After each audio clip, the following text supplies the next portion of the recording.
Greetings, friends, and welcome to another episode of The Mistake Zone, your weekly dose of our lives and the mistakes within them. My name is Jaren Wade. Joining me, as always, one of my best friends in the whole wide world, Matt Alba. Hey, Matt. Yo. How are you doing? Yeah, I'm doing good. Matt, that's great. Matt, Mm-hmm. we have another friend here once again. Who is it? In person, Rakush is here. Oh, it's Hey. me. Hey. Rakush, Hi. how are you doing? I'm good. I'm a little bit disturbed because in the clubhouse there is a figure of Bulbasaur where like the paint is completely worn off of it, Oh, yeah. and it's actually like very disturbing without its eyes. There was never paint on that. It's just kind of a stone carving or not a stone carving, a stone casting.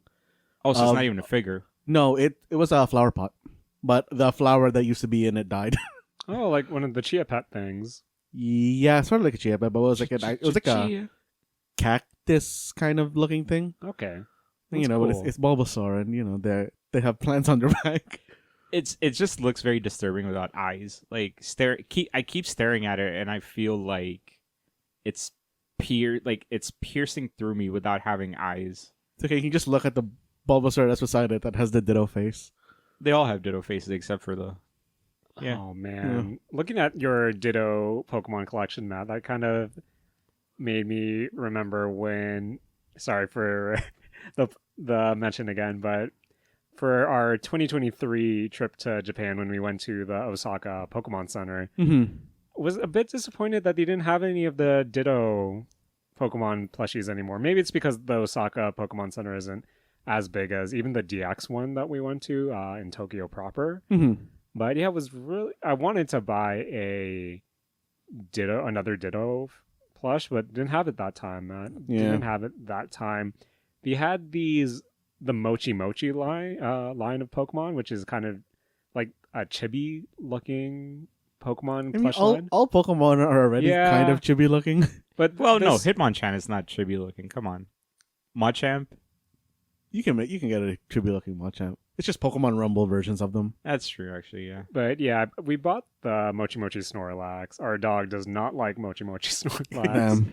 So you hate to see it. But Matt, we're here in the mistake zone once again. Mhm. And Matt, you told me something prior to recording, but this is the 1 year. 1 year? Yeah, this should be episode 51, and we missed an episode. Yes. And I think the first episode of Mistake Zone Season 5 was July 17th. Okay. Last year. Huh.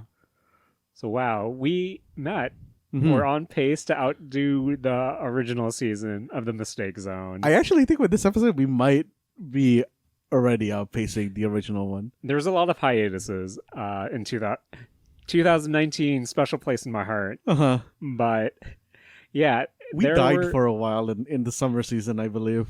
I think you got sick for a period of time. Then I got sick, Uh-huh. and then in the fall, I went to Japan for the first time. Mm-hmm.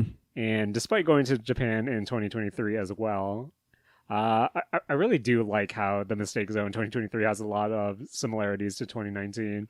But we were, lucky enough to have episodes lined up for those periods. Rakush came in for those episodes as well. And Matt, hopefully when you take your isekai trip this Mhm. year, Mm-hmm. we'll have stuff lined up there. But You Matt, guys could do live shows if you're going together. See, I was saying that'd be wild. that would be crazy. I also don't want to add episodes while I'm in Japan. Also, good point. But Matt, Mm-hmm. no OVA this time Mhm. for the closing of the Mistake Zone. No, we're but- doing 2 cores, Jaren, 2 cores. Man, Oh, that's I a don't lot like that I of said that. That's a lot. Yeah. that's a lot of mistakes. Oh man! But speaking about mistakes, timely episode for you to be here, Rakush, Yeah. because we went to a live event. I think a month ago now.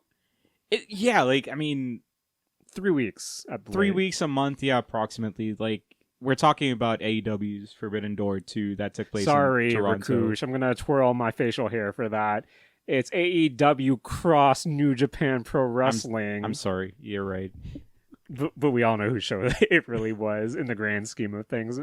I want to apologize to Matt in advance. I want to apologize to our listeners as well. We're going to talk some wrestling. Yo, bro, Matt, I don't think you're making any mistakes in your life. I think you need to start watch wrestling with us. No, I'm good. I'm good. I don't know, bro. There's a lot of anime stuff happening in wrestling nowadays. I already watched. Oh man, what was the name of that show? Animal Mask. I think that's enough. Tiger Mask. Wrestling that Animal Mask Rise Up. Man, I really Matt. Animal Mask Rise Up? What? You haven't watched? Rakush, oh, is that the your one where favorite he genre. like suplexes like this princess Yes, or it's something? it's the isekai wrestler anime. Okay. I'm not gonna watch it, but I do know that clip. Wow, really Wow, beautiful come on. German suplexes in that anime. The guy just wants to make a pet shop, man. Oh man, the OP. Now I'm just thinking about 2019 anime. The OP for Animal Mask Rise Up work of art. Mm-hmm. But you need to watch all 12 episodes to really appreciate it. All 12. Yep, Okay. 12, 13, something like that. That's But a lot. I think this is something that I was kind of discussing with a few people. Rakush, was Forbidden Door the first real live event you attended, quote unquote, post pandemic? So, short answer is no, because earlier this year I was actually living in Montreal when Sami Zayn Roman Reigns happened. Right. And I was there live for that one as well. So, it's not the first one. I think it's the best one. Okay. Forbidden Door 2, that is. Because there's just... I started watching New Japan Pro Wrestling in, 2015, 2016.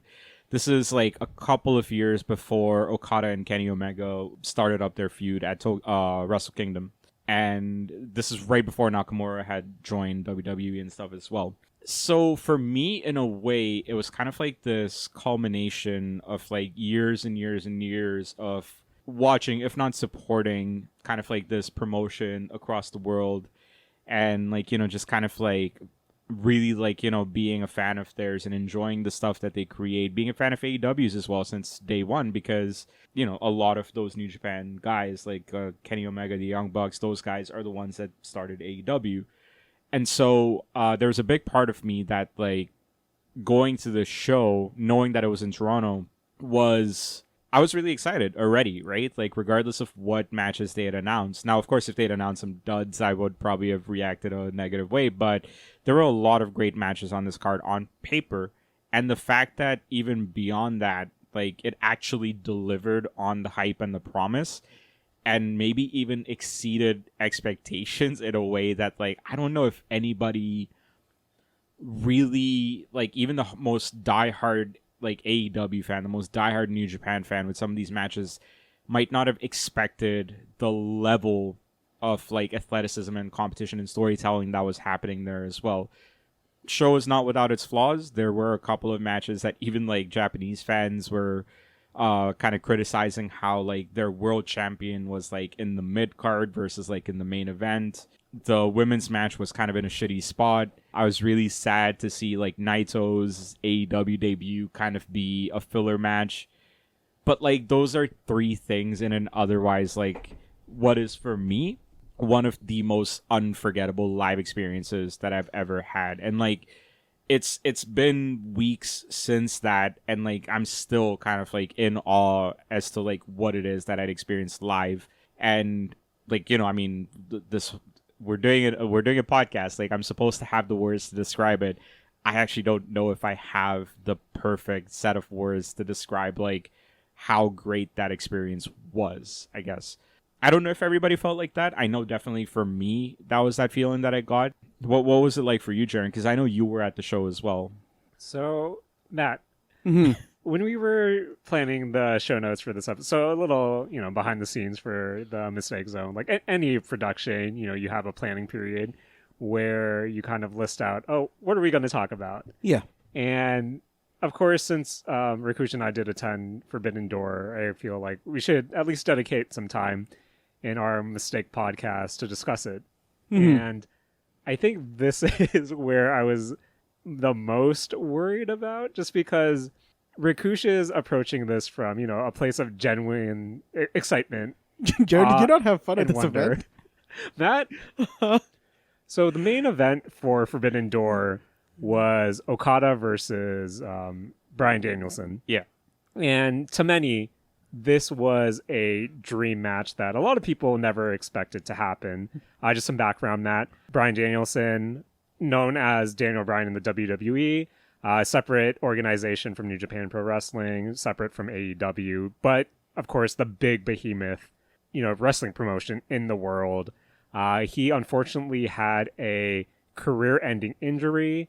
Cut to years later, we see him not only back wrestling, but wrestling even at a level higher than what he was before. Yeah. And during this time, you had Okada in New Japan Pro Wrestling, who is, arguably the best wrestler in the world.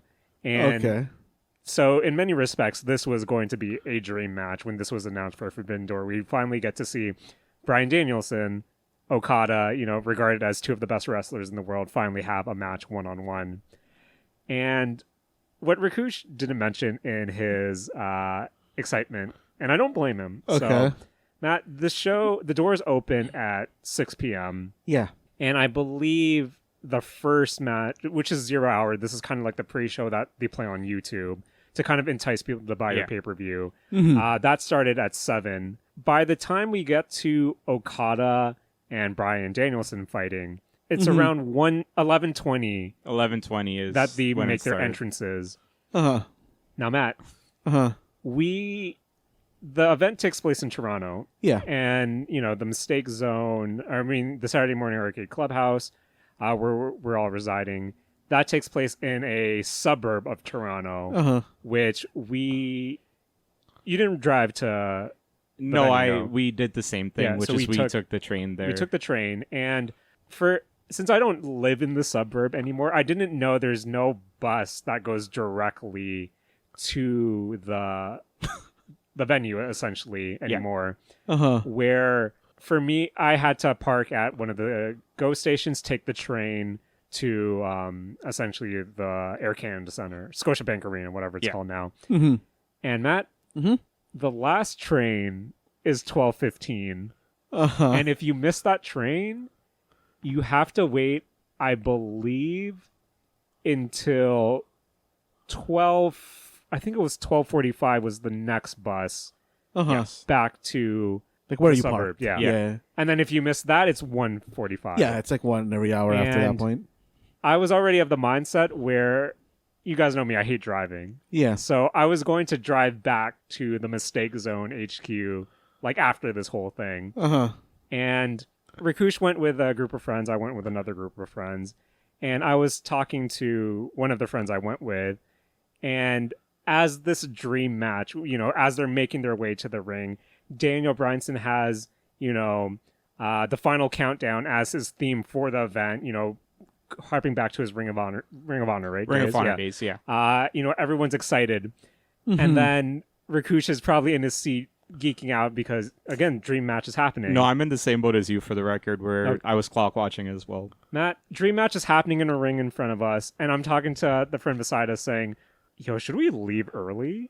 Where, again, historic in this sports field. Yeah. And then I'm thinking, fuck, when should we leave? Like, I want to get the Yeah. train so I can get home early enough. And then it got to the point where I'm not concentrating on the match itself. It's, okay, we'll leave at 11:55. Okay, what's our escape route? How do we not block the views or take people, it out on the people who are actually enjoying this? And unfortunately, stuff happened during the end of the match. There were some injuries that took place. The guy basically, like, Danielson broke his arm.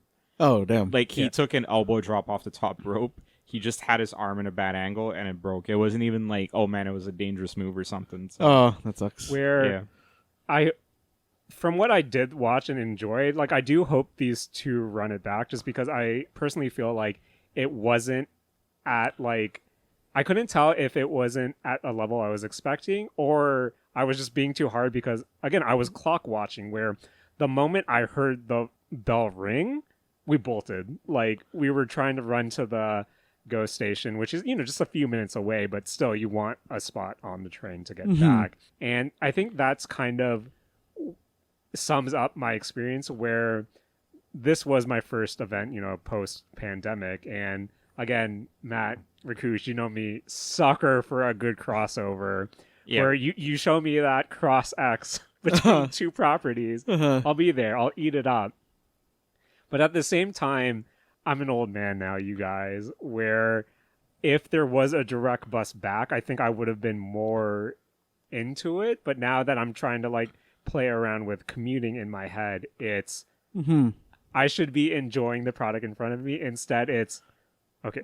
Should we leave now? No. We'll leave in a bit. Okay, we'll give it a few more. Yeah. And I think that's what ultimately took away from that final match in particular. But it kind of, I kind of look at Forbidden Door kind of a bit differently, where I don't know if you agree about this, Rakush, but to me, Forbidden Door is the core wrestling fans event where, for me personally, the reason why I've stuck with wrestling for so long is kind of the storylines, for better and definitely for worse. Just Right. because I'm going there for I'm going there for the anime aspect of it all. It's the guy's soap opera. Yeah, it's the guy's soap opera, and I think the biggest criticism that the Forbidden Door event gets in general is that you're banking on that core audience because you're introducing another promotion to an audience that doesn't necessarily know what's going on there.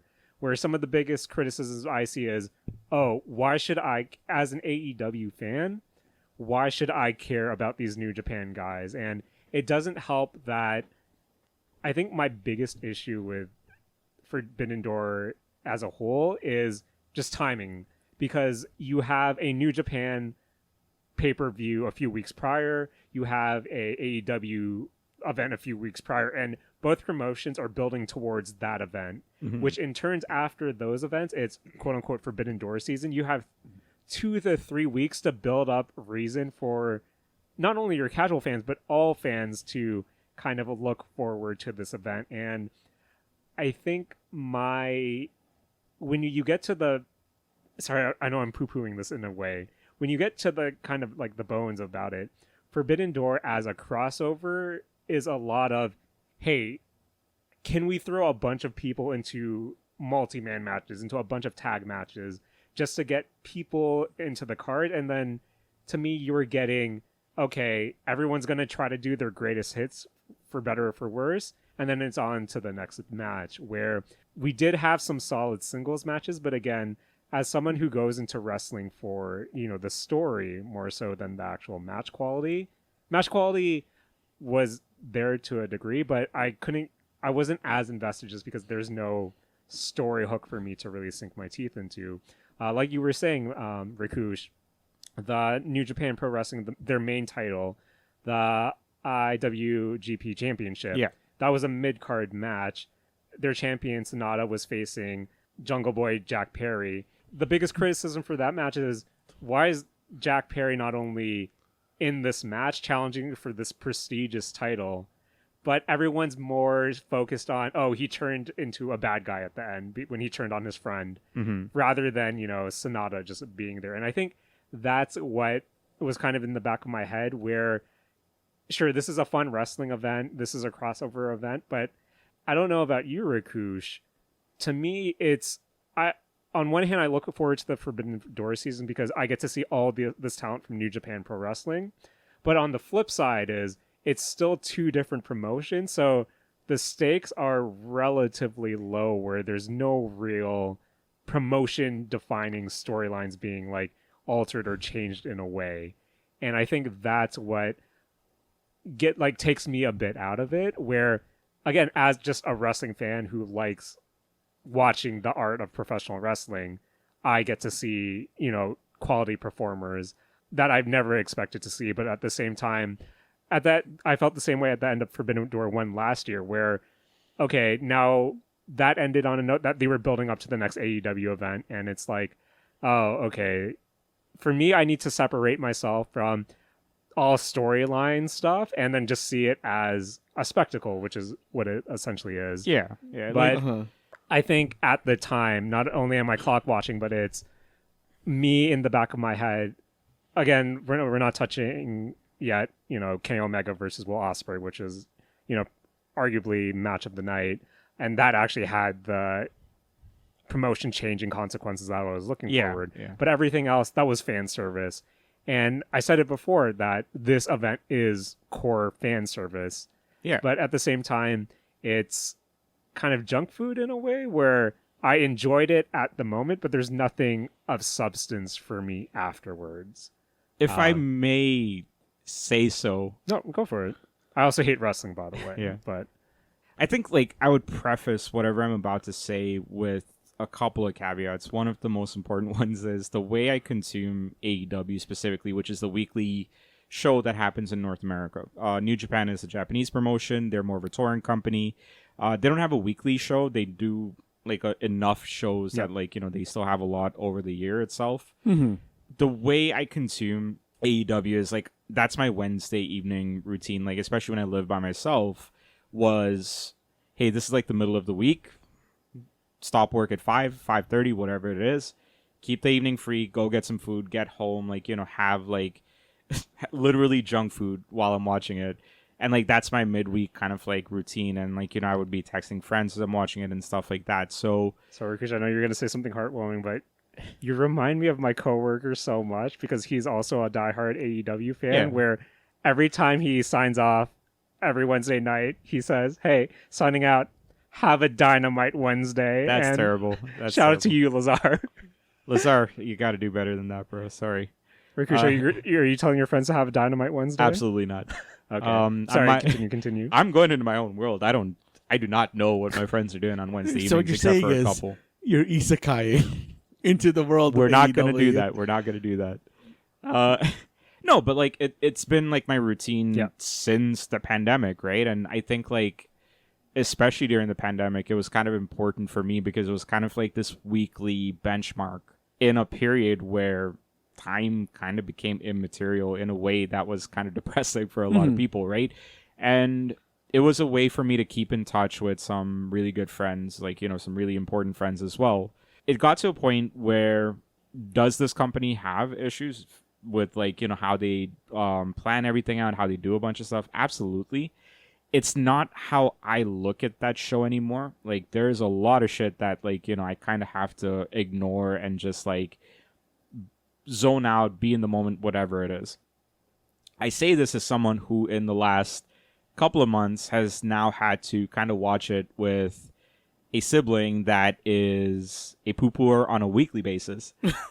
So it's one of those things now where it's like it's getting difficult for me to kind of like, you know, step back and say it is what it is. You know, I'm just kind of enjoying it. And like I'm once again trying to find that separation. The thing about Forbidden Door for me, being there live, of course, helps. Watching it on like pay-per-view and stuff, it's a different experience.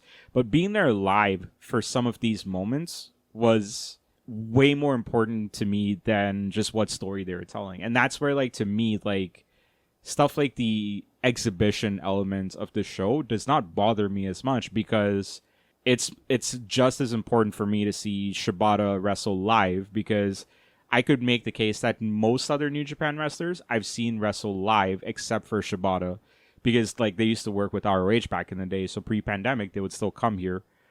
But like Shibata almost died. Like he was not supposed to ever wrestle again, and like he's here live wrestling in a match with like two other wrestlers that are currently like two of my favorites and there's a fourth guy in a fatal 4-way match. Super entertaining match. Seeing a guy like MJF, who's currently in the midst of his championship run, whatever, you know, critiques are there, I'm not saying they aren't valid or anything like that, but like that music hits and like you see how the crowd reacts and you see how loud everybody gets, and none of like the criticisms matter to me in that moment because in that moment I'm like taken aback by like how much energy the crowd is putting into, you know, just kind of celebrating these wrestlers in the ring. Mm-hmm. Seeing Danielson Okada, right? Like, yes, I'm exhausted. Like, I'm literally, like, I don't have energy to stand up. There were moments in another match, which we will get to. We're kind of intentionally skirting around it. But, like, there were moments in another match where, like, I would literally, like, get up suddenly and, like, I'm dizzy. Like, I'm actually fucking dizzy at how, like, insane what I'm watching is. It was also important for me to see, like, Tetsuya Naito, who is one of my favorite Japanese wrestlers in like, since I've started watching, make his North American debut on this level, because like for years prior, he couldn't actually be a part of this show or be on AEW because of some politics in Mexican wrestling, which are way too convoluted to get into here. But like he was finally able to make it stateside. Like I was able to watch his entrance live, and like to see that on the big screen. Like for me, like that his story in Japan is, to me, my favorite story. Like just like the kind of like character that he plays in Japanese wrestling, like what he represents for that promotion, how his story ended and stuff like that. Like it's that meaningful. And then like even seeing Kenny Omega live in like not just a multi-man match, like this guy is wrestling one of his New Japan style matches in a North American ring, which is pretty rare, especially considering like he only came back from injury last August, was then quote unquote mysteriously gone for 3 months because of some shit that happened with another wrestler. Comes back, is in a bunch of multi-man matches. So he's not wrestling singles matches as much either. To see him in like arguably one of the best matches of the year was also like, just one of those like meaningful moments as well. So like I'm saying all that to say that like you're not wrong in saying what you're saying about the booking and like, hey, they didn't build stuff up as much as they could. Like they just kind of like put matches together. All that being what it is, because sometimes the logistics are just what they are. Like you can't get everybody together. There's no other time of the year where like you could realistically have this show, because New Japan has important dates basically starting July all the way up until January 4th. They have another tournament in like February, March. They have a big pay-per-view in April, which like, sure, you could maybe do May, but then AEW has a pay-per-view in May as well. So like, this is where you can slot it in. This is where it is. You're not going to get the build. You're going to get some matches pieced together. They're not going to be the perfect, like, storyline payoff or anything like that. But you're going to get that fan service. You're going to get those, like, moments of awe. And especially live, like, experiencing all that stuff in the way that I got to experience it felt vindicating as well, because like I was able to celebrate it. I didn't have to like, sit next to a sibling poo-pooing it on TV every week, like I could literally like, while Kenny Omega and Will Ospreay are having one of the most insane things like I've ever seen live, like I could like, just lose myself in it, and like even with like the group of friends that I went with, a lot of them are a little bit snarky. So like I'm kind of glad I wasn't sitting next to one of those guys, transparently. So it's like I could lose myself in it in a way where it's like, are all the criticisms valid? Sure, absolutely. If you watch it on like TV, are you gonna have more complaints? More likely than not, yes. But for me, man, like that was so fucking cool to experience, and like so vindicating to experience as well. Because like I've also like, getting a little bit deeper, like there's been so many people that will look at a 33-year-old like me and be like, wow, you used to watch wrestling? They're right to judge me because what the fuck? But also it's like, this shit has kept me entertained through some real shitty times. It's been like a flagship for me every week through some real shitty times and through good times as well. And I was finally able to kind of celebrate that. And I don't think like, I don't think I can look at it in the same way, I guess, as like, Jaren, you might be looking at it, or the way like my brother's looking at it, or the way like other people are looking at it. It's like I'm in the moment. Like I'm enjoying it through all the complaints. Like sure, there'll be like a couple of like snarky comments here and there, but like at the end of it, like it's still like, an entertaining period for me. So that's my part of the rant, I guess. But yeah. That enthusiasm, that's youth, Matt. That's youth that I wish I had. But when Rakush was going off on basically every single match and how he was getting into it, I don't know if you had this thought in your head, Jaren, but in my head, I was imagining anime Rakush.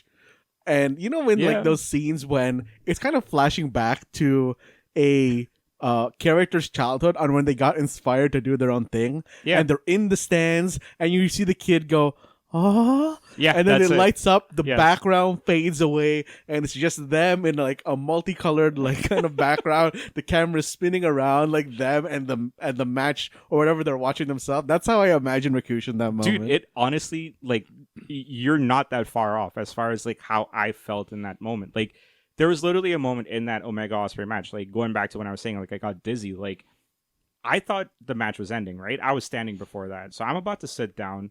Suddenly, like the match is not over. The crowd is losing it. I look up and I like spring up again, and like I went dizzy for like 5 The seconds. G-forces. Yeah, dude. How Like I was, excited you were.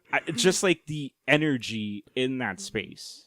I think like that's what it is. You know, it's just like beyond the match, beyond the story, like, you know, beyond like critiquing it and stuff like that. It's just like it's very difficult for me to separate the energy that I felt live Mhm. from like any of those things. Now, I will say the final match that Jaren was talking about, I was clock watching as well, and there's a lot of other stuff happening in my section that I won't get into that actually distracted me from the ending itself, and I was like, oh, what the fuck, like it's over. So like there was stuff that was kind of taking me out of it near the ending, and I was exhausted. Like the whole crowd was exhausted. Like one of the things that I was super impressed by actually is that like 11:20, Bryan Danielson's like final countdown entrance hits, which is like it's not been seen on national TV ever. It's not been seen period for like 16, 17 years. Mhm. And then it hits and the crowd just rallies. Like rallies and sings along to it, and they're fucking like, you know, super into it and stuff. And in that moment, again, I'm like, I cannot believe that this crowd has this energy left. Because the match before it, when Naito comes out, I'm exhausted too. Everyone's exhausted, and everyone's like, we need to move on kind of thing, right? Mhm. And like the fact that they like really rallied for that moment was still like insane to me. Like it's just, it was special. Like that energy that they had in that crowd was like super special. Clock watching notwithstanding, but Mhm. yeah. Not to dismiss what you were saying, right, Sharon? Like, were there things about the show, like you mentioned, Kenny versus Will Ospreay match of the night? Like, what were the things that really stood out to you as like, this is really cool, this is special? So going back to kind of what you said about the thing again, the just having that live audience, just that live environment, it is electric. It is what you're Yeah. feeling. Where, you know, for my, I guess, wrestling watching career, it is still that surreal moment where AEW right now is in this like special area where there's a lot of up and coming, you know, faces that you wouldn't who wouldn't have necessarily gotten their chance at mainstream appeal just because again for the longest time we've lived in a at least western audience that is only exposed to the WWE brand of things. Right. And if you're not kind of in that environment, it's hard for you to kind of have this appeal in a mainstream sense. And for AEW to have this mainstream alternative, not only are you introduced to new faces that might not necessarily have had the chance in WWE, but you're also seeing familiar faces, whether it be a John Moxley and O'Brienson, or the fact that we're still seeing Sting wrestle Yeah. into And- his 60s And do crazy shit as well. and still do like seeing Jericho as well. You know, names that I've grown up with, you know, as a kid, as a teen, as a young adult, and now as an older man, a sadder older man. But just to see that all come together, and then you add in the New Japan aspect, of course, it all comes together for something that is magical in a way, especially like when someone like Suzuki comes out. Yeah. And then my friends, when you're seeing him do his entrance and the build up to the crowd interaction is coming, and then you have a friend saying, "Oh my god, what did you say? What do you say?" And then when you scream the Kaze ni Nare, and then just having your friends go, "You did know what to say. Why didn't you tell?" Like having all of that happen out is all fun. And like again, I live off fan service. I live Right. off crossovers. Just to see everyone is exciting, just to see everyone's enthusiasm. And like luckily for the most part, my section around us was really into it. Everyone was cool with one another as well. But yeah, it's again me going back to the whole storyline thing is I come to wrestling for storylines. I want to Right. see Yeah. why people are contending. And as much as it does contradict my love of fan service in general, if that fan service doesn't make sense in a wrestling context, then it's one of those things where it's hard for me to say it's still real to me. It's still hard for me to buy into the kayfabe when you're now ticking boxes of, again, like in the moment, it's amazing, it's fun, it's unbeatable, it's just that atmosphere. But in that brief second when the arena goes dim, you have all the monitors or like the arena boards, showing an ad, and everyone's setting up for the next match. It's that moment of reflection where you think, oh, that was fun, that was cool, but like junk food, it's okay, now on to the next one. Where when you're in the moment, when you're in the thick of it, it's hard not to be touched by all the enthusiasm around you. But Right. I think for me afterwards, it's that down period of like, okay, I lived in the now, but now my now is okay. What's not, like, where do we go from here? And it's that separation that I still have difficulty in. Of that was fun, but as a wrestling fan, where you hope long-term storytelling is a thing right now, where does this kind of come into everything else in the next few weeks? Yeah, And yeah.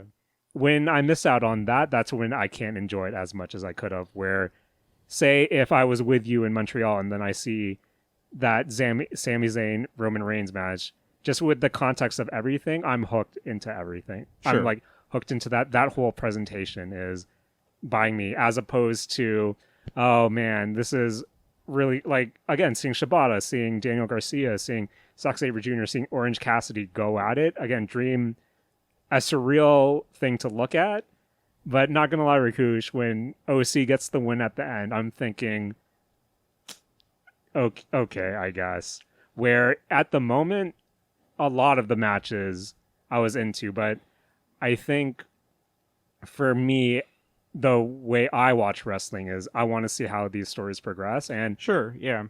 without that, there was no real meaningful progression at the end of it. And Yeah. for someone who does go to it, someone who goes to these magazines for the articles, if you can say, I that's where, like, I'm longing for a bit more. But when we get to the action in the ring, especially with that environment, great.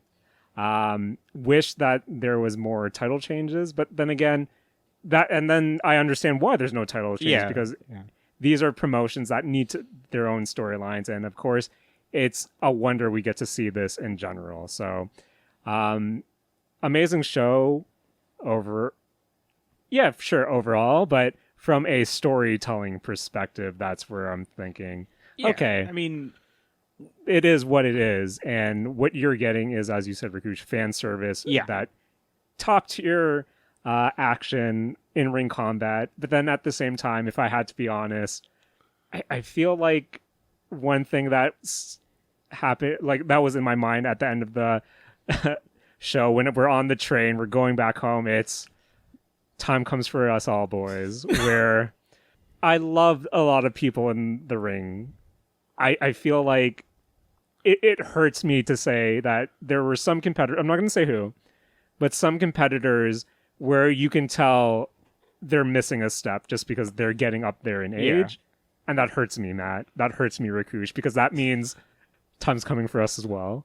I mean, time's already got me. I'm a creaky old fart at this Oh, point. don't get me started on my broken body. Listen, I started a new job a couple of weeks back, and the first day I was like, I don't know what's creakier, my brain or my body. Like, both of them felt extremely sluggish in a way that I'm like, yeah, I'm 34 right now, or about to be 34, and like an unfit 34. So, yeah, time comes for us all. But yeah, to answer your question, what I did enjoy, like that Fatal 4-Way, yeah, that was fun. You know, we won't get into like the whole politics of the thing, but I think Kojima versus CM Punk was, for what it was, that was an experience in itself. yeah, Love seeing Suzuki I think I told you before, like, Eddie Guerrero, favorite wrestler of all time. Yes. Suzuki is like top 3 for me as well. So Murder to Grandpa, see amazing. Suzuki live, and then to have that, the fan interaction with Yeah. His theme song, great. Final Countdown, of course. But yeah, and then, not gonna lie, it did hurt me to see when Tony Storm and Willow Nightingale like come out. Yeah, that one really bugged me as well. Just to see that was like the only women's match in the main card, and just to see hordes of people get up just to go to the washroom, that made me feel bad, because for what it was, like, I thought that was a solid match too. Some really decent spots there. They got put in a shitty position because after that match was Kenny Omega versus Will Ospreay, which was like the shit's about to pop off kind of moment of the card, where like you have to be there for that whole thing. Yeah. So like no matter what match went before that, it would have struggled. But my thing that really hurt me was like it was very blatantly used as like the bridge and the break in a way that's like, if you only got 2 women on this card that's like 6 hours long, you got to do better with the 2 of them. Like, put them second, put them third, whatever it is, right? But like at least give them a better chance to, like, you know, spotlight themselves. And that one was kind of a bummer. Yeah. And it's a failing of this company. Like, it's definitely one of the ones where it's like, I am all vibes with it, but man, like, it is tough to ignore that shit with this guy. And like, not to kind of harp on this topic too much. I guess, Matt, just to kind of give you context, this is a joint event. Once again, AEW and New Japan Pro Wrestling. New Japan Pro Wrestling technically doesn't have a women's division. I say technically. Yeah, it's because like barely starting up right now on like a spin-off show. But New Japan Pro Wrestling is under the Bushiroad umbrella. And what? Yeah. Oh, yeah, sorry, yes. Oh, I did not know that they were on the Bushiroad. Yes. Okay, so since this is Mistake Zone, one of my all-time favorite gifs is when Cody Rhodes still wrestled for New Japan Pro Wrestling. During his entrance, when he would step into the ring, he would do a thing where he would kneel in the middle of the ring and kiss the mat out of a sign for respect. Okay. Matt. Okay. Bushiroad umbrella. Uh-huh. One event, Bang Dream was the main sponsor. So there is a GIF out there that I like to go to a lot of Cody Rhodes in the middle of the ring kneeling down and kissing the Bang Dream logo. Oh my god. Okay, that's better than I thought. I thought you were gonna say, I don't know, there was just like the Bang Dream girls are like the center picture, and then he like kneeled down and like, I don't know, kisses one of them on the forehead or something. It's like that one image of like Biden, like someone photoshopped. He's giving someone a Medal of Freedom, but like they photoshopped an anime girl in front of him, so it looks like he's just got his arms on an anime girl's shoulder. Also, now that we're here, Matt, one of the best Bang Dream commercials is Kenny Omega playing Bang Dream on his mobile device in the middle of the ring, being intercut with footage of him wrestling. Great, Matt. He said in a Ask Me Anything thread, or some Twitter thread, where a user asked him who his favorite Bang Dream band was, he said Rosalia. Nice.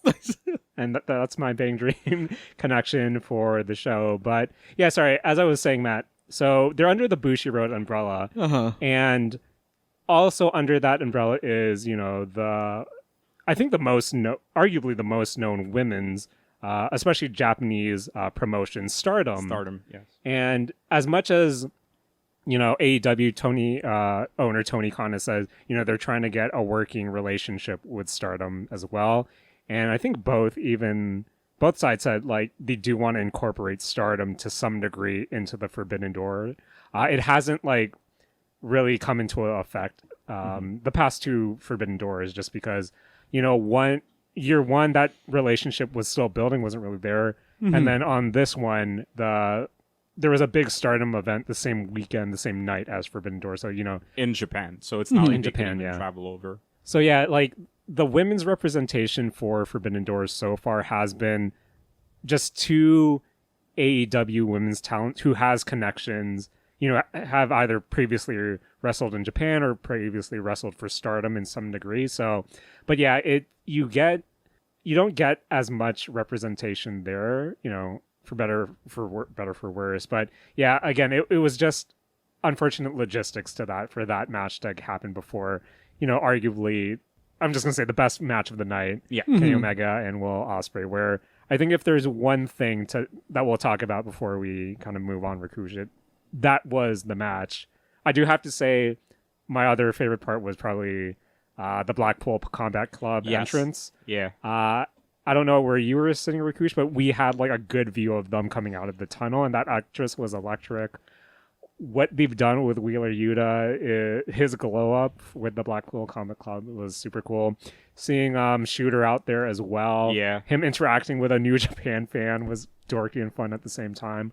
But yeah, Rakush, I think Kenny Omega versus Will Ospreay, the IWGP United States Championship on the line.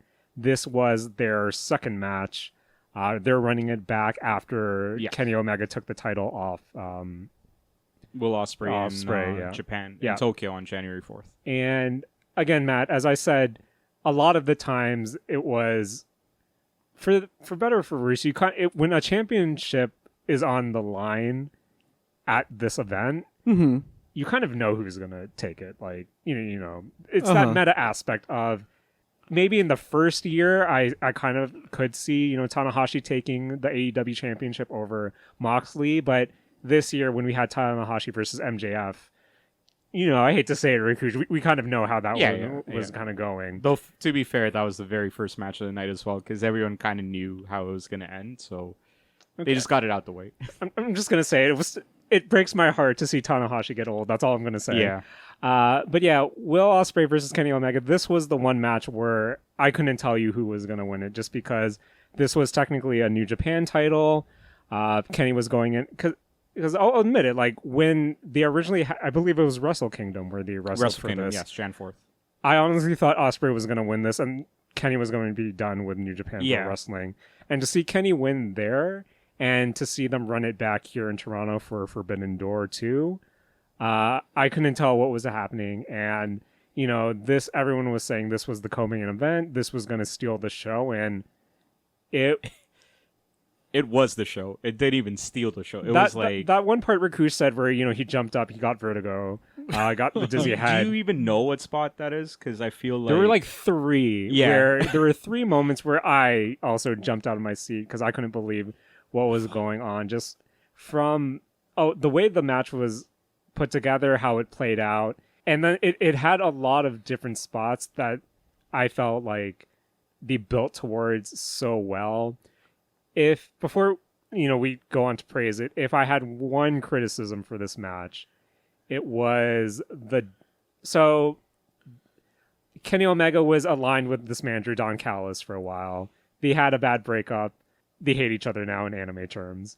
And towards the beginning of the match, Don Callis was thrown out by the referee. But then towards the end, he kind of comes back out and kind of just stays there.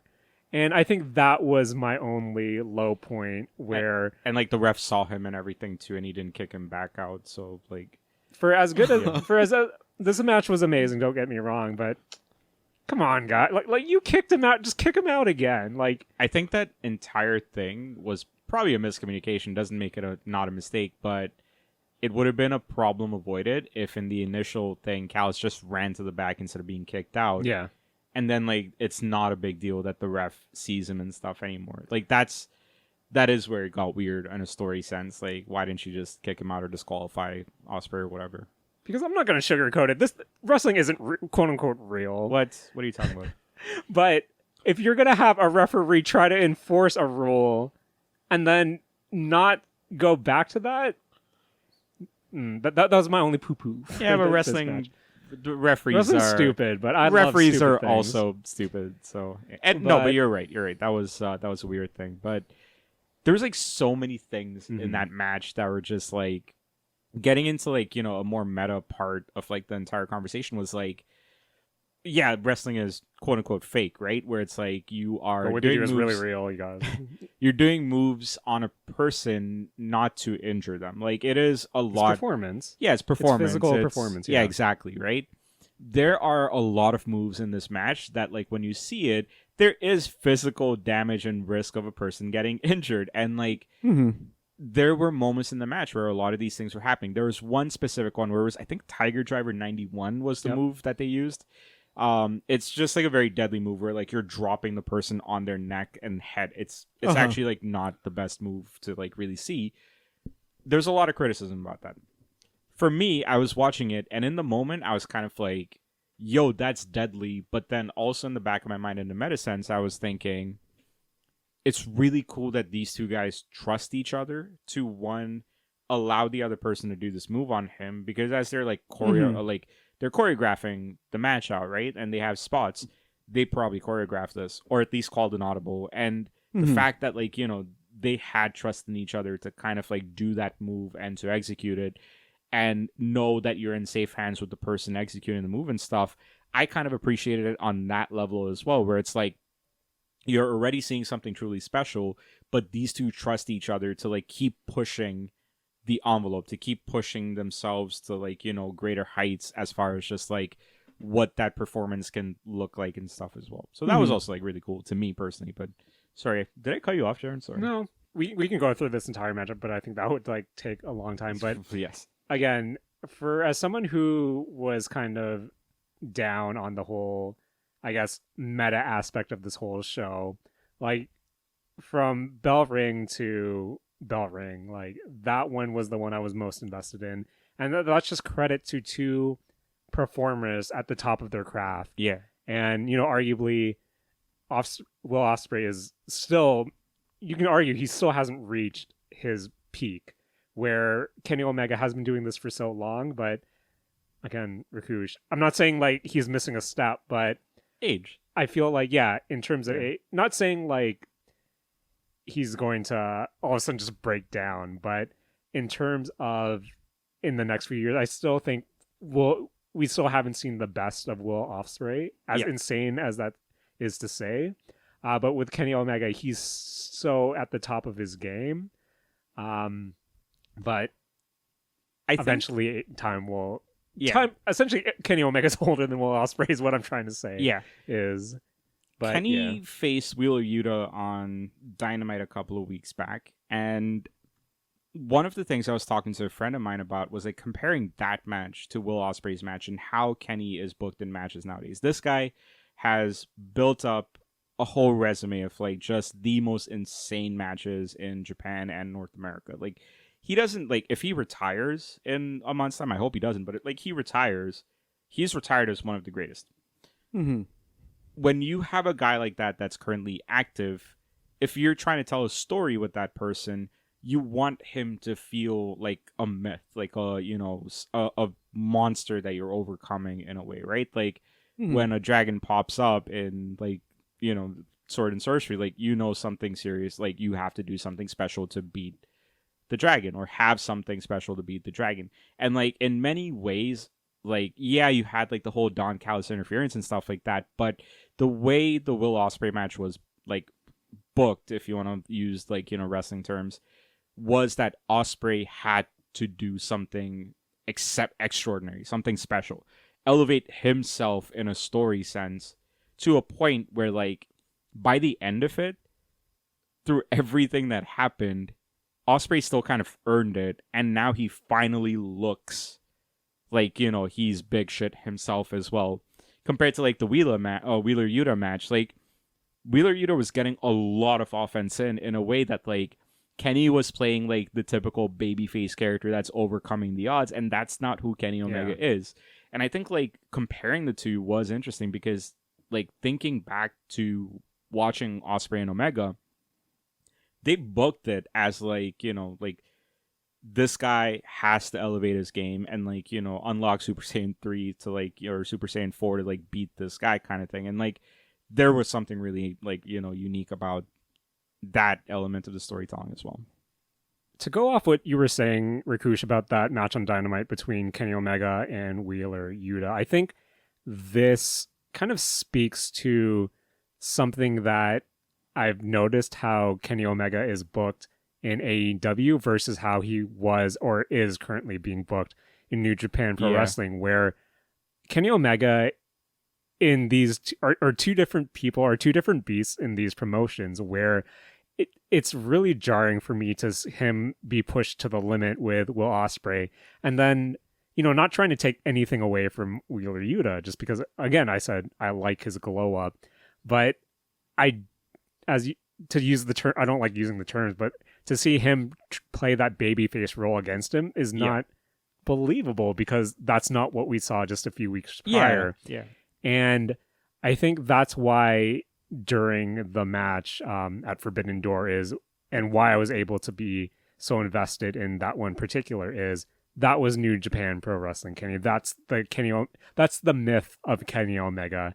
And we're not talking about his myth in gaming mistake culture, but just in wrestling culture in general, that's who we're paying to see. So I think, it's hard to book someone like that overall, especially in the grand scheme of things, just because, as you said, Rakush, you want to make these people living legends. You want to make them into myths.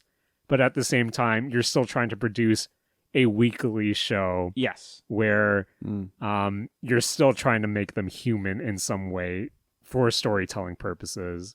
But yeah, I think that's what makes the Ospreay and Kenny Omega match from Forbidden Door so special is you have them at essentially their prime where they're able to go all out.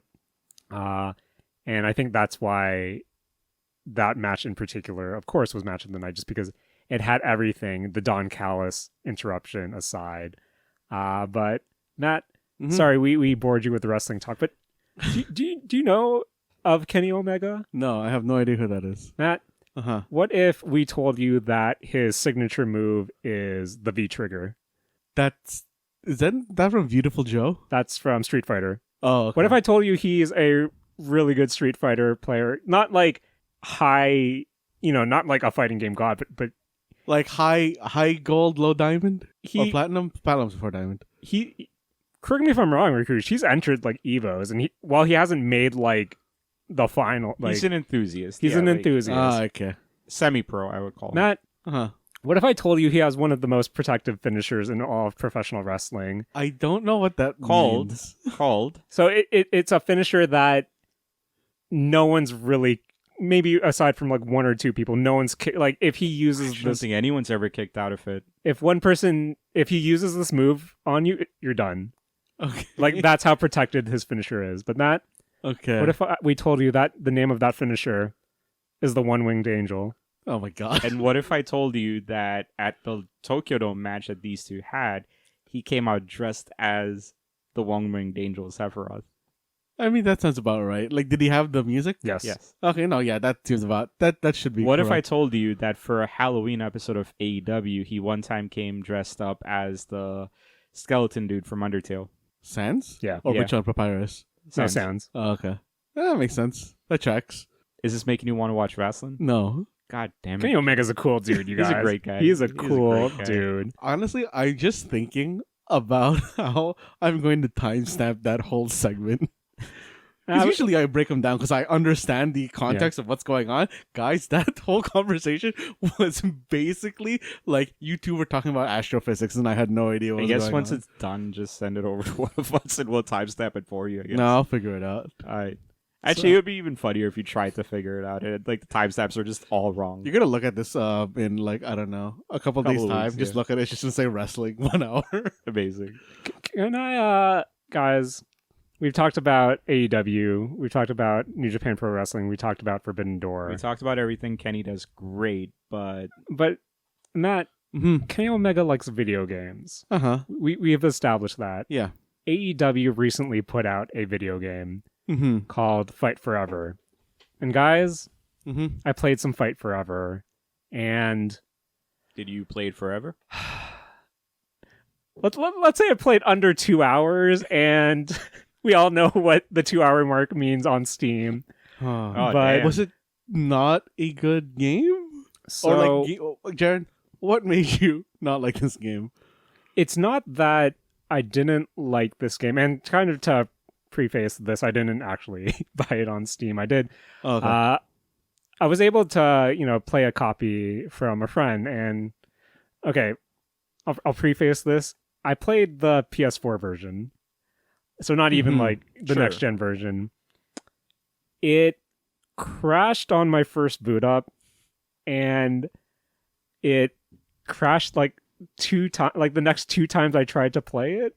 So, I think I uninstalled whatever it installed and then reinstalled it to try to and hope that like that kind of fix. And then from there it was sort of smooth. But Matt, to kind of give you context in like video games as a whole, for the longest time, the WWE games, kind of similar to how their stance is with professional wrestling in the West, is the de facto wrestling video game for the Western market. Yeah. And for the longest time, Ukes was the developer, all the way up until I believe 2K20 was it that long? That was the disaster year where I think Ukes was kind of taken off like early to mid of the development, and then in-house 2K was the one to finish the game off. Wasn't it that like 2K bought out Ukes' parent company or something like that? No. So essentially, I won't get into like the history of Ukes and the WWE's things, but essentially, Ukes was essentially modern WWE games, and essentially the Ukes play style is, I kind of want to say, this mix in between arcade and simulation, where it's not as, this is going to be weird because wrestling game purists will not agree with what I'm about to say, but in the N64 days, that's kind of seen as this golden age of wrestling games, because those were the Aki games. That was WCW World Tour, WCW NWO Revenge, WWF WrestleMania 2000, and then WWF No Mercy. Plus all the Japanese wrestling games that they produce are held so high in terms of, wrestling game love, and they're held up as some of the best wrestling games. And when it comes to the WWE games, you either hold up No Mercy from the Aki days, or you hold up Here Comes the SmackDown, Here Comes the Pain from the Ukes days. That was like a PS2 game for context. But eventually Ukes was the only developer for these wrestler games, and then the WWE games kind of hit that yearly game. Like, it was a yearly release with kind of, it was mostly there for roster updates and whatever modes that they had. And then the disastrous 2K20 happened, and then Ukes was taken off the project. Then when AEW started up, AEW ended up working with Ukes to create a new wrestling game that was reminiscent of the old Aki games. And apparently Kenny Omega has said on the record that they approached, I think Synopsis is who Aki became, the Style Savvy Doves. But like they couldn't come to terms, so they ended up working with Ukes. But I believe one of the lead designers from the No Mercy days is also working on this AEW game. So essentially, Fight Forever is supposed to be this throwback to the Aki wrestling days from the developer who is known for the modern WWE games, which is kind of weird. And then another weird like tidbit for this is, for those old N64 games, THQ was the publisher for those games. Matt, Rakush? THQ, or New THQ, is the publisher for Fight Forever as well. So it's this weird wrestling history coming together to produce this new wrestling video game. And I think I'll just get this out of the way. Gameplay wise, it's pretty solid. For someone who has played a lot of like the Aki games, there are some differences to it. Of course there's going to be differences, but at least it still calls for the spirit of the Aki games of the N64. I think if their whole goal was to get that style of gameplay, it's reminiscent of that, and it's brought to a modern age.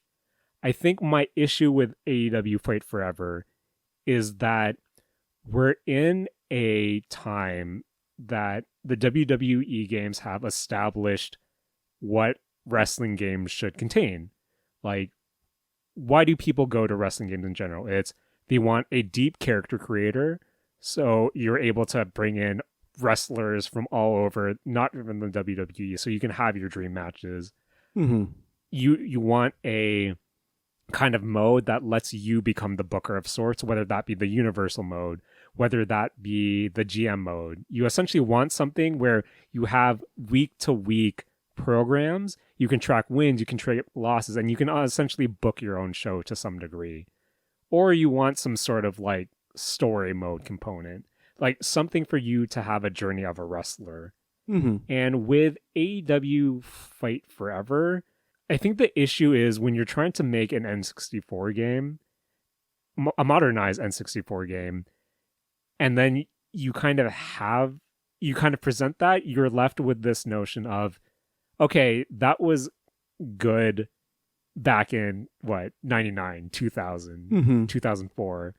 It's now 2023, and as much as this is going to sound insane for me to say, solid gameplay enough can't hold up a wrestling game without those bells and whistles, because unfortunately, at least to me, WWE has established what it takes to make a good and long-lasting wrestling game.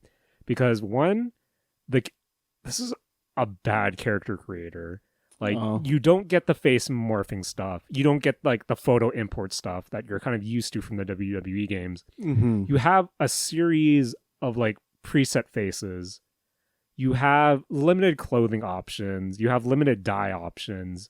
And even when you're trying to pick up a move set, it's all like generic move names where, oh, okay, I need to go through, generic suplex 1, generic suplex 2, like it becomes like a chore. And then the cardinal sin is, one, there's no like character like sharing system where you need to like post your formulas online for people to kind of make. Can't have Mahatma Gandhi downloaded in Fight Forever, unfortunately. And then the biggest sin for me is, so they have a single player mode called Road. I think it's like Road to the Elite or something, RTE or whatever, where that's your story mode. And then you can bring a created character through that. If you want to edit your character's stats, you have to bring it through that mode, where you can't just create a character and then set, okay, all your stats at once. You have to play this mode. And I think that's not good like design for when you're trying to make like a created character, especially like a creative wrestler. And not only that, you don't have the universe stuff. You don't have the my GM stuff. But you have like these mini games, which is supposed to be like a nod to the mini games we saw in like Pokemon Stadium and like the N64 era. Mm-hmm. But like even these like range in quality where, oh, I guess I can play blackjack, I guess. Oh, I guess I can try to find Orange Cassidy in this collage of like wrestlers. That actually sounds like a good go. But it's this weird. I'm stumbling here because I'm trying to make sense of what this it is, for better or for worse, a throwback to those N64 days. But I'm approaching this with the sensibilities of wrestling games of today, where even if the gameplay is solid, there's only so much you can do with that foundation. Because for when I used to hardcore play like the modern WWE games, it's, I want to set up my own shows. I want to push certain wrestlers. I want certain people to have like these championships. I want to make my own wrestling promotion. And I can't do that with Fight Forever just because you don't get those tools. And of course, you can't expect them to do that. But at the same time, it's a solid foundation, but it's one of those things where, okay, maybe it's not like, maybe I shouldn't look forward to Fight Forever 2. I think at this point it's maybe Fight Forever 3, Fight Forever 4. Like, you know how something starts off really solid, but realistically, when we see how troubled this development cycle has been, where I don't think even in the next iteration it might contain the modes that you would kind of expect. And I think, again, this might be kind of harkening back to our Forbidden Door conversation, me coming at it at an unfair viewpoint of what I'm used to as opposed to what it actually is. I don't think it's that unfair, though. I think you are valid in like your complaints with this, because regardless of like, okay, WWE games have like 20 years, Yeah. 30 years of like games that have been developed year upon year, iteration upon iteration.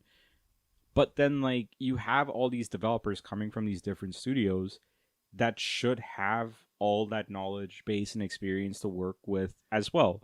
But I think like it's not even like the knowledge base. It is stuff like budget. It is Yeah. stuff like this is their first time out, and it is Absolutely. like a new engine. It might be even a new engine there too. And like I get from a game development standpoint, I can get why it's not what I want it to be, but at the same time, it doesn't compare content wise to what the market leader is right now. Yeah. And it doesn't come close to that. And I think that's where my disappointment comes from, where I can only play so many computer exhibition matches before like it kind of loses its luster. And I think the next part that really throws me off is just Fight Forever encapsulates a certain time period of AEW, which is the beginning. So you have the roster relatively reflects the beginning of AEW. That's who we see. But at the same time, it kind of that speaks to the troubled development cycle that this game has seen, where this roster makes sense at the time if this were to come out like 2 years ago, a year and a half ago. But for it to come out in 2023, it's almost like this weird time capsule in a way. Because Matt, that guy I said, Cody Rhodes, the guy who kissed the Bang Dream logo, he was one of the EVPs for AEW. The guy who kissed the Bang Dream logo. I'm never gonna forget that. He's like a big star in like the WWE now because he like went to the WWE. Yeah. He's still in this game, which kind of tells you how old this roster is, where a lot of like the current champions, like some of the big signings aren't in the current like Fight Forever. Yeah. And I think another cardinal sin it does for me that really poo-poos it is, guys, I just don't fuck with day one DLC. And when you release the FTR pack, which is their current tag team champions, as day one DLC, that's really suspect to me. Where plus like Matt Hardy was like the pre-order bonus, so he was also day one DLC. I think what makes it super egregious on top of that is like something you and I have talked about. Yeah. This game is like full retail price. Like it's a $79. It's $79 for the Canadian, sorry, in America. $79 Canadian, yeah. It might be $60. That's for the Elite Edition, which comes with the Seasons Pass. Actually, like surprisingly enough, the base version is $59 Canadian. Is it really? Yeah. Huh. Which I guess you could argue, it's kind of like a more budget. Like, with the Season Pass makes it a full priced game, but still. Wait, sorry, is it $59 regular price or was that a sale No, price? it's like regular $59 for the Damn. base game, Okay. which is kind of Are surprising. you getting it now, Rakush? I actually might. Honestly, It doesn't sound like a great game though. what makes me most excited about Fight Forever right now is the fact that the mod scene is beginning to open up, just because earlier today someone posted a match. People are importing like 2K models into the game and then making like playable characters. So we're all of a sudden getting like, I think the 6 right now that I've seen floating around, this will mean more to Rakush than you, Matt, sorry, Oh yeah. is we see the Bloodline, we see RVD, and we see Demon Finn Balor. Matt, there's a Demon Finn Balor in the WWE, but yeah, that's that another makes thing. sense. But yeah, There's a those demon and like, a fiend. no, the Fiend doesn't exist anymore. Oh right. Yeah. But yeah, like for them to be importing 2K models is kind of wild to me. And I think with such a limited character creator, once the modding scene opens up, like the PC version is the de facto way to go, just because you're opening up so much more possibilities. But at the same time, it's okay, I guess I can just take these guys through exhibition matches, where as unfair as it is for me to say, while the gameplay is like really solid, it's one of those things where I can only say you should probably wait for a heavy discount on the PC when the mod scene kind of opens up, or if you're not modding it, maybe wait for like 3 seasons of DLC, which is also kind of scummy to say, just to kind of pad out the roster, because they are trying to kind of add more things for free. And I'm not sure if you guys have seen it this week. They announced their Stadium Stampede mode, which is essentially a wrestling battle royale, where you have a big stadium, 30 people go in, and one person comes out the Wait, winner. are these real Battle Royale. people? Yeah. No. Oh, okay. Sorry, real people as in like they're the wrestlers. Yeah, the wrestlers. But you're Oh, no, fighting. no. I meant, is this 30 real players? Yeah. Oh, okay. Which I've seen people saying they have to fix their servers Oh, that's unfortunate. because I think it's right now P2P, and What? yeah, for their the wrestling matches. I don't understand. Oh, wait. But the Battle Royale isn't P2P. I think It's not people out are yet, hoping. so- Yeah. I They thought you announced said it's coming Okay, out, okay, but I like see. everyone's hoping that they actually have dedicated servers for it. That'd be wild if that doesn't have dedicated servers. But yeah, like I hate to poo-poo it because like the foundation is there, and again, I'm coming to it with unreasonable expectations. Like a lot of it does remind me of probably my favorite, one of my favorite games of all time, Def Jam Fight for New York, which I believe was the last Aki combat related game that they produced under the Aki name. And then I think back to, that game in 2004 where it's kind of the same. You have this roster of rappers and like fictional characters. You have a story mode. That was the only mode you can edit your character's stats. And I think, it's more or less the same thing. But again, I'm looking at this product 20 years later where something that bare bones could have flown for me in 2004, but in 2023, it's a really harder sell.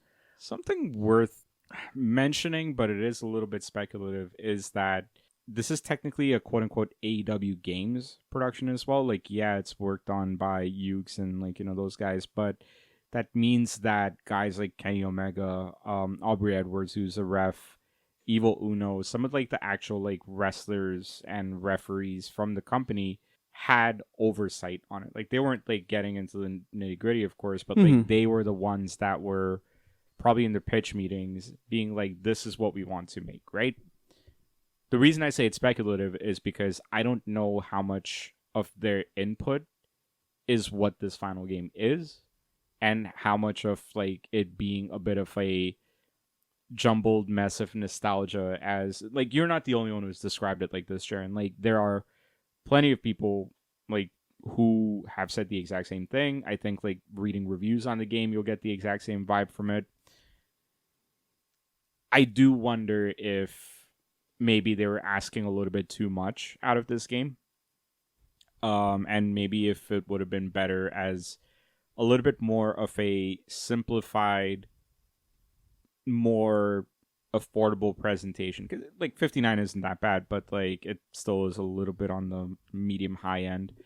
Like, if you can just focus on getting, like, the actual wrestling mechanics down in this game, and then, like, if then you make future iterations of it and you keep building on, like, those mechanics. Wait, I thought the wrestling mechanics were like the thing that was good in this Even game. that seems like, No, it's actually Fine. pretty solid. Yeah. is it really, like, would you say it's, like, great, or do you think it's, like, I think it does what it's setting out to. Again, I come from the perspective of I grew up with the Aki wrestling games where it does, it harkens that feeling. It does feel, again, there are some instances where, again, it's not the same developers. It doesn't feel like it, but, like, for the most part, it is actually a solid wrestling game. Like, I think I do stand by, like, from a gameplay perspective, the game itself is solid. Mm-hmm. It's just the wrapping around it.